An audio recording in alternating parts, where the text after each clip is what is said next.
Salvete discipuli, this is help for your Latin studies in Henle First Year Latin, exercise 132. In this exercise, we are asked to translate Roman sentences, interrogative sentences, into English. And the interesting thing about this particular exercise is that in our reading, right before it, we've been introduced to the interrogative particle, ne.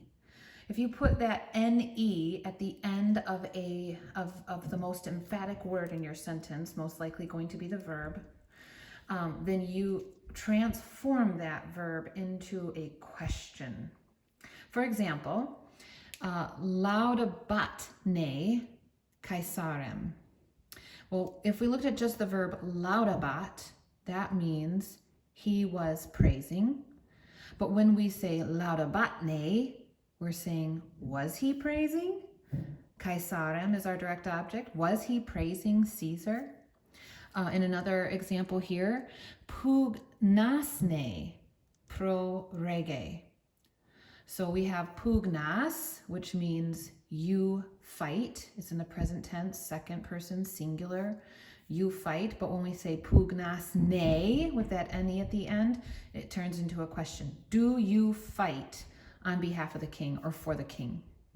Okay, so that we want to keep that in mind as we look at exercise 132. And also we've been given a little bit of new vocabulary, which we may see pop up in exercise 132 as well. All right, so the number one in exercise 132 is pugnabantne semper Romani. So let's just look at our verb, pugnabant, and we'll ignore the ne ending for right now. Pugnabant. Well, pugno, pugnare, pugnavi, pugnatus, that means I fight, to fight.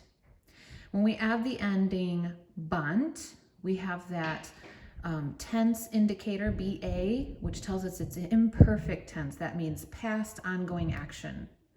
And then we have our person indicator, the ending nt, which is a third person plural. So it means they. So they were fighting.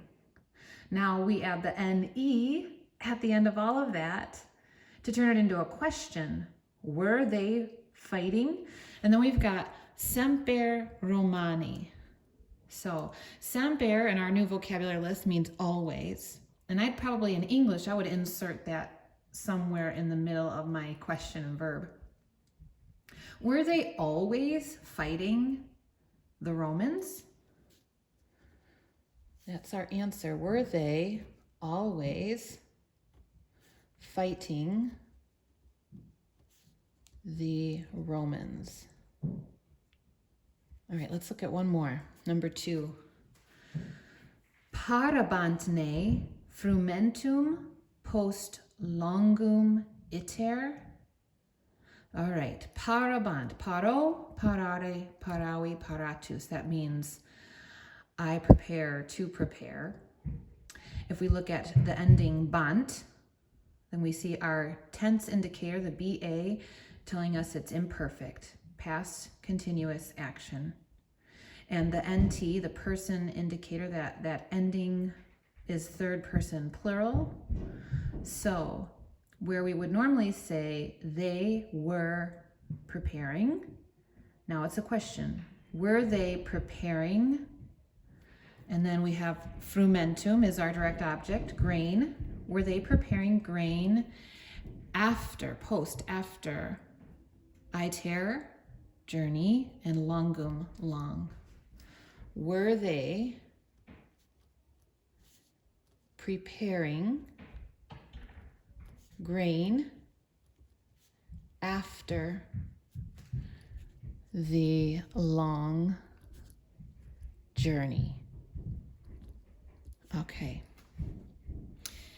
I hope that this is helpful to you. I think it's pretty straightforward and a simple little step forward in our learning in Latin, and I hope you have a great week.